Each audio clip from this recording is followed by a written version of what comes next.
dubstep vibe, I guess.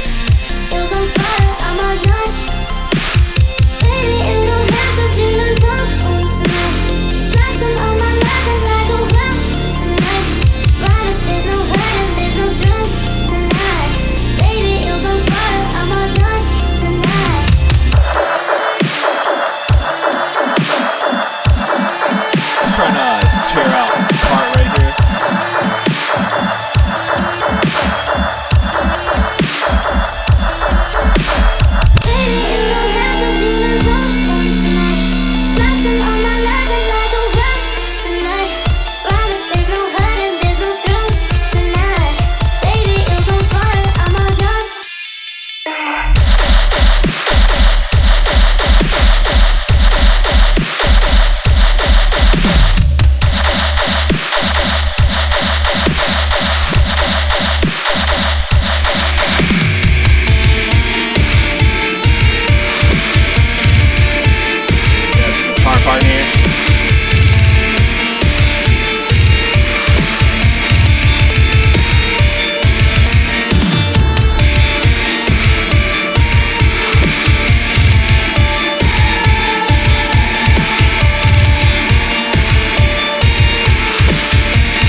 Got on the vocal chain here.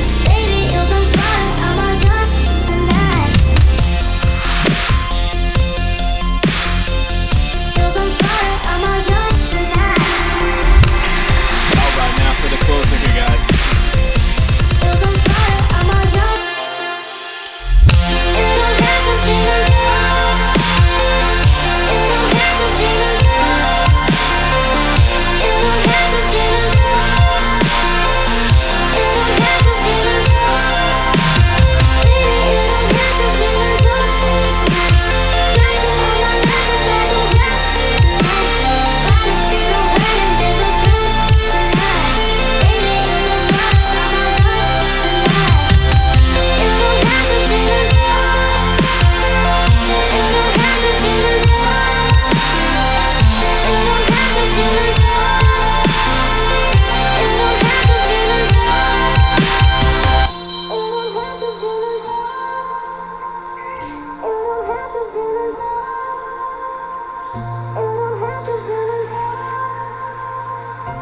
Yikes.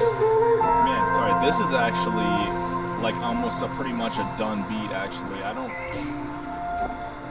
It actually sounds really good to me, unless I'm like missing something. Which I probably am. I should probably review this. So yeah, actually there probably was actually some parts in here that maybe need some fixing. So I'm not actually sure about one of these parts here. So maybe it was this part here. Let's see here.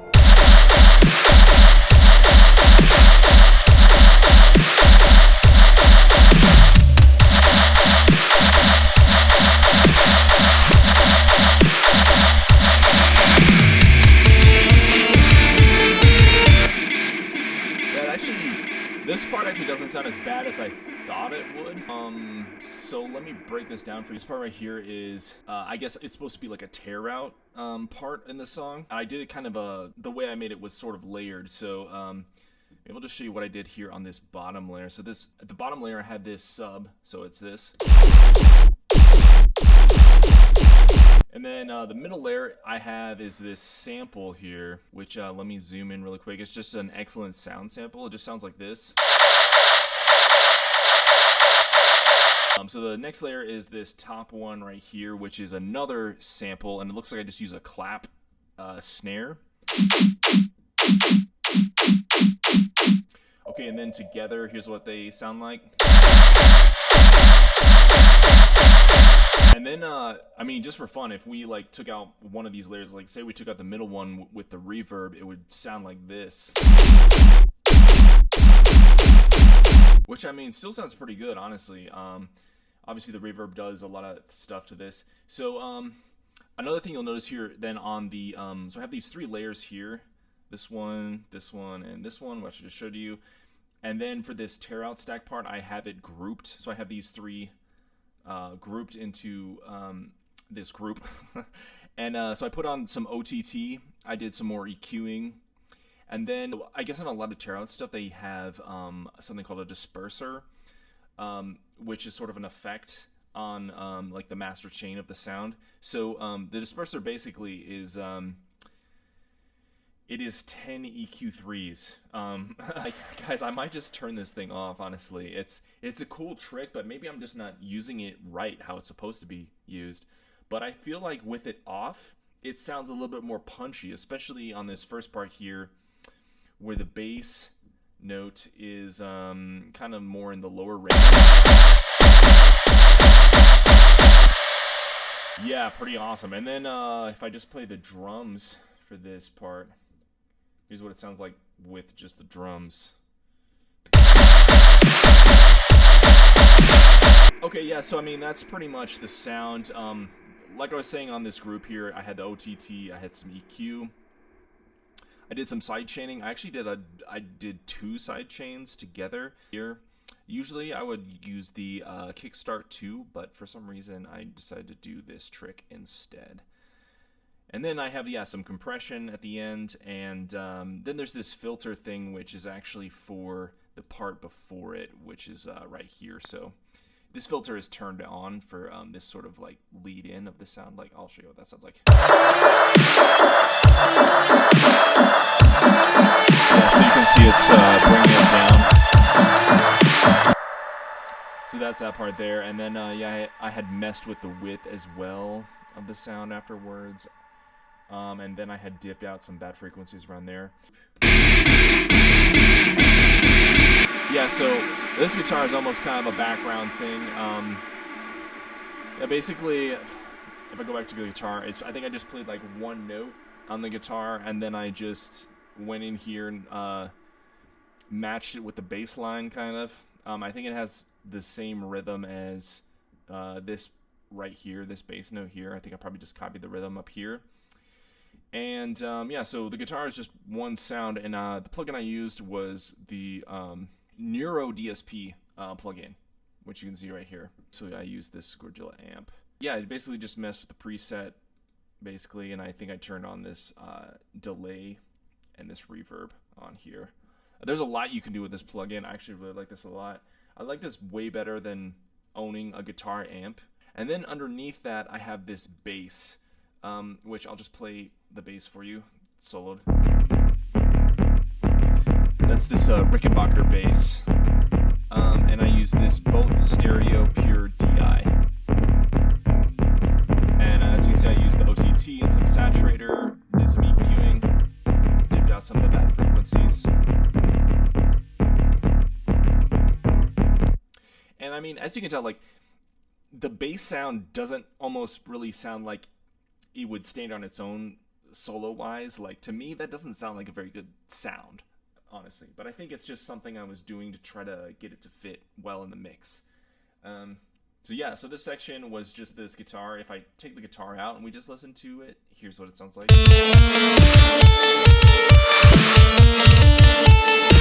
And I mean, if you guys are wondering what that kind of melody thing is, it's actually this ARP sound. I mean, it's supposed to sound very kind of straight, very mechanical, almost just like there's no human playing it. It's just supposed to be very mechanical. And so then, yeah, there is that ARP, and then of course I have some OTT, some saturation, messed with the width a little bit. I took out all the lows of it, so there's no kind of, it's not messing with the sub bass in the track. Then I did, for my side chaining, it looks like I used just the compressor, and then I did some more EQing of that sound. This part here, these vocals, it's just, yeah, simple from Splice. So if I just loop this and play this, here's what it sounds like by itself. Baby, you don't have to feel alone tonight. Blossom on my loving like a rose tonight. So obviously, yeah, it sounds very washed out, and that's because of this Valhalla reverb that I have on here, which is pretty sick. I use this thing a lot. Then I have some delay on here, so let me actually just take off the Valhalla and the delay so you can kind of hear the vocal sounds without that on there. So baby, you don't have to feel alone tonight. Blossom on my loving yeah, so then if I turn on this delay, here's what it sounds like with the delay. Baby, you don't have to feel alone tonight. Blossom on my loving like a rose tonight. Usually I'll put the reverb before the EQ. That way there's no reverb sort of trailing out into some high frequencies and clouding up the mix. Maybe also too then I'll start from the beginning and show you the piano section here.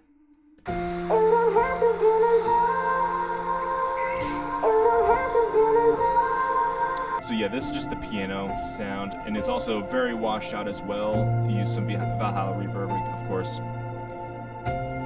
Here's it without the Valhalla reverb. It's actually just this grandeur piano.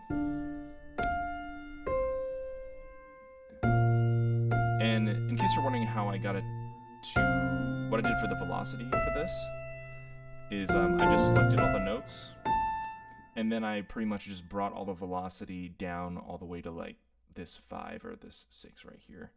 And then here's the reverb. Just some saturator then after the reverb.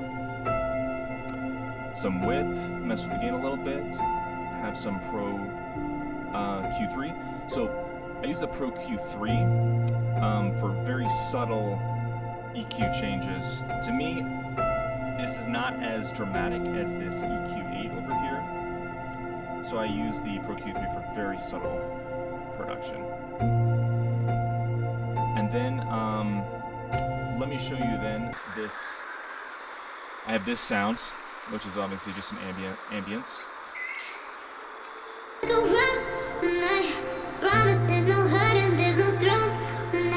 Yeah, so that's just a layer in the background. And then I have this reverse. Reverse is just this, basically.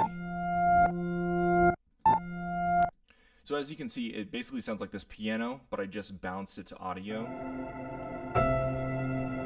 And then I reversed it. And also, this is pretty dry, whereas this is very washed out and echoey. Yeah, together, they sound like this. And then I had this part here, which I just used an auto filter, and then this Fab Filter Pro Q3, EQ8, some compression, and yeah, I just so that was grouped. But obviously, then on these individual tracks, I kind of have. It's the same thing for both, actually. I have the same effects on both of the tracks. But it's basically the standard setup. Just delay, reverb, some EQ8 tuning. Or not tuning, just some EQ8. Yeah, so actually another thing I want to point out is how important this EQ is. So if when you're EQing your vocals, you want to be really careful to kind of listen to where exactly is the singer or the pitch of the vocalist. Where's it taking up in the mix?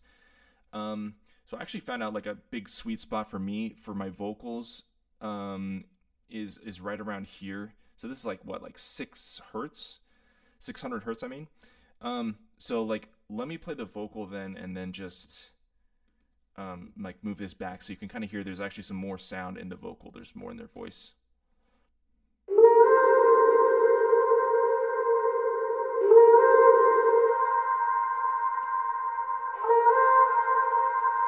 You see that frequency range that popped up right here?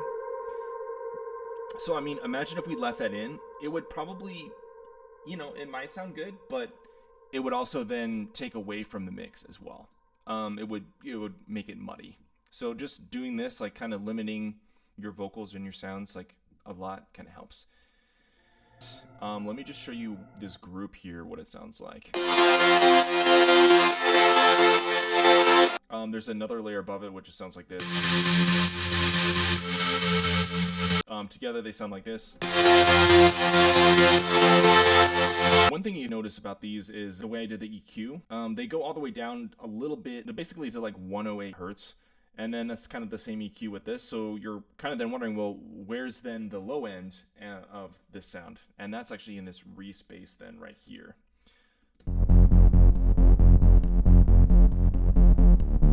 For this bass, then you could kind of see when I was playing it that it doesn't stay. And then, so yeah, if I play all this together, it sounds like this.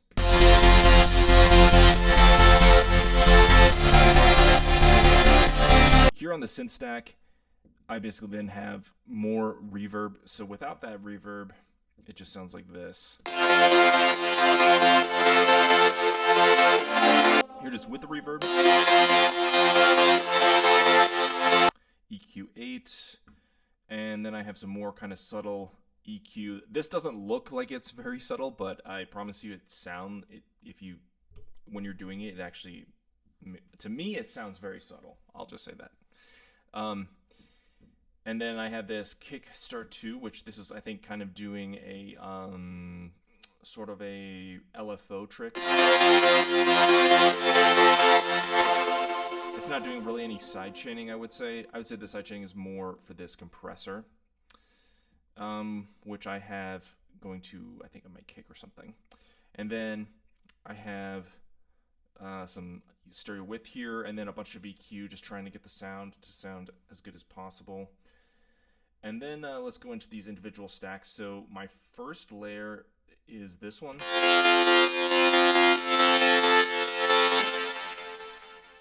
And that's pretty dry, actually. There's really nothing on it. It's just this detuned saw wave that's an octave down. It's just basically loading up the preset. Then I have this.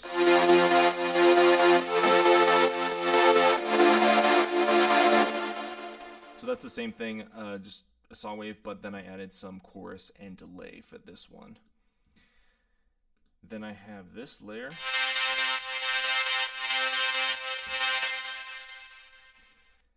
Which, as you can see on the EQ, it's only going above 1K. And it looks like this is mostly a noise layer. Kind of same concept, detuned saw, and then I added like a fifth on top of it, so it's kind of playing like fifths as you go along. And then the next layer I have is, let me just check this real quick. Oh yeah, this one.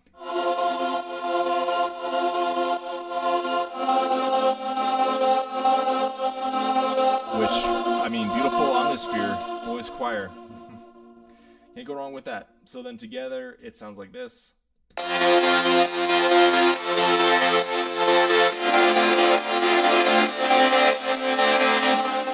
So obviously I like that sound when I was designing it, and the reason I added this, I called it a square cap on top. I think that's because to me it sounded like it still needed then some low end, and I wanted sort of I wanted it to sound like a square wave, which sounds like this. Yeah, for the bass it was just this Reese bass here, which it actually doesn't sound like the normal Reese bass I do, where I usually have like two of these saw waves going on. This one I just have one saw wave that's a little bit detuned, and then I have it over a sine wave, so it gives it kind of like this kind of Reese bass sound, but not as modern sounding, I guess you could say, as some of the other stuff that I have made in the past. For the drums, I basically did everything in drum racks, it looks like, which sounds okay. To be honest, I think I was just kind of lazy with the drums, and I just wanted to get like a quick sound. Having your like a drum rack, in my opinion, it's if you have all your drums loaded up, you don't really have to go searching for drums. If you already know what sound you want, then you can just basically load up your drum rack, and then you can play through your samples. So like the drum rack then here sounds like this. Like, let me so here's all my sounds. I'm just playing on my keyboard.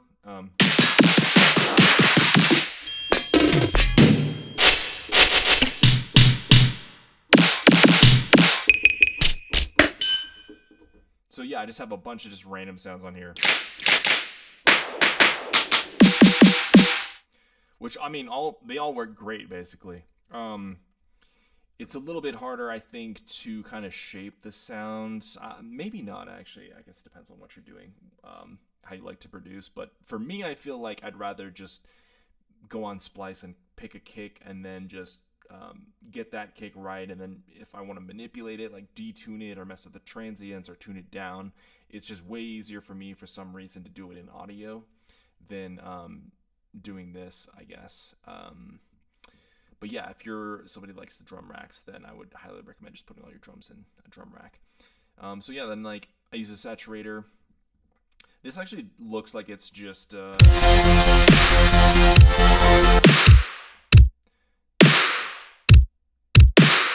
okay, yeah, so this is just my kick and snare. Basically, I just have them in the same drum group. And yeah, so I guess for my kicks and my snares, the old way of kind of getting the sample to behave, I would say, is if I wanted to brighten it ever, I would just do a saturator on top of it. Now I'm more inclined to actually go and look for the right sample rather than just try to tweak it with a saturator. And then I also have this glue compressor on here at the end after, doing some EQ. So like, if we look at, yeah, this sound here, this was my kick, I believe. Yeah, sorry. So this sound is my kick. You can see the samples trigger when you look over here, when you have all your drums loaded. So basically, yeah, I had messed with the I guess you could say, what would this be? Like I cut off some of the low end, let's just say, of this kick by messing with this thing here. Then I did some EQing on the kick. It looks like I took off some of the low end, probably to make room for the bass. Then I have some EQ 8, which is just kind of scooping out some of the lows in the kick. It's weird. For some reason, I find myself doing this a lot, where I'm scooping out all of the lows around this region, maybe even a little down here or even here of my kicks. And I think the main reason for that is just trying to make room for the bass. And then, sometimes, yeah, you can boost the highs. This is kind of weird. It looks like I boosted the highs, then boosted them again with this saturator, and then lowered them again. So a lot of experimenting going on here. Not really sure what I was doing with the kick. But yeah, that's one way you can manipulate your kicks to get the sound you want. In hindsight, it's probably better just to pick the kick that fits in the mix the best, rather than doing this stuff. And then I have this glue compressor, which this is actually isn't affecting the kick, so to speak, right now. Let's see if I can identify the snare in this. Okay, yeah, so that snare is this here. And I kind of did the same thing. So this one, I basically gave it some brightness. And then I was like, well, I don't want any low end below 100 because I want my kick and then my bass to be down here, or sub. And then I don't want too much highs because I want some hi-hats and stuff up here. And then, so sorry, this saturator and this EQ8 and this compressor, these are actually all after the sample. Yeah, so you can see, like, if I choose these different samples, these are ones I'm not playing. This saturator and this EQ, they stay the same. So these are affecting both the bass and the snare. And then, yeah, so this glue compressor is at the end.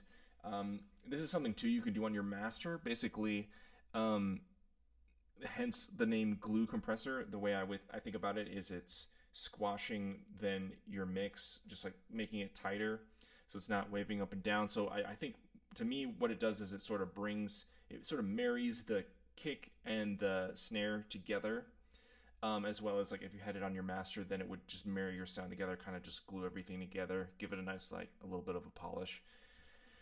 Yeah, okay, so that's what I had for just the kick and the snare. And then up here, I believe this is just hi-hats.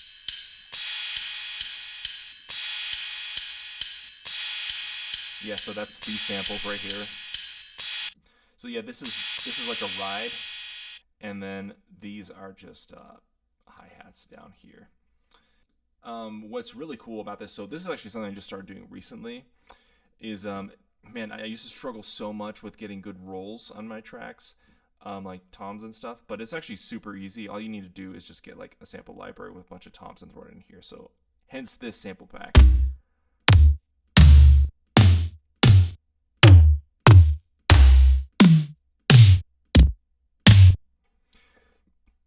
And yeah, these are just a bunch of tom samples thrown in a drum rack. To me, they don't sound maybe the best samples to use, but they work. I think they work for this track. Then use some saturation, and then just this mute, which the mute happens somewhere in the track. I guess it only happens there. For now, as a first track that's melodic dubstep in a while, that has a tear out and metal theme. Yeah, this is pretty much done. Thanks again for watching. Really appreciate you guys listening in, and just trying to provide you guys as much value as possible. Hit me up if you have any questions about like making sounds or whatever, and I will talk to you guys later. Thank you so much.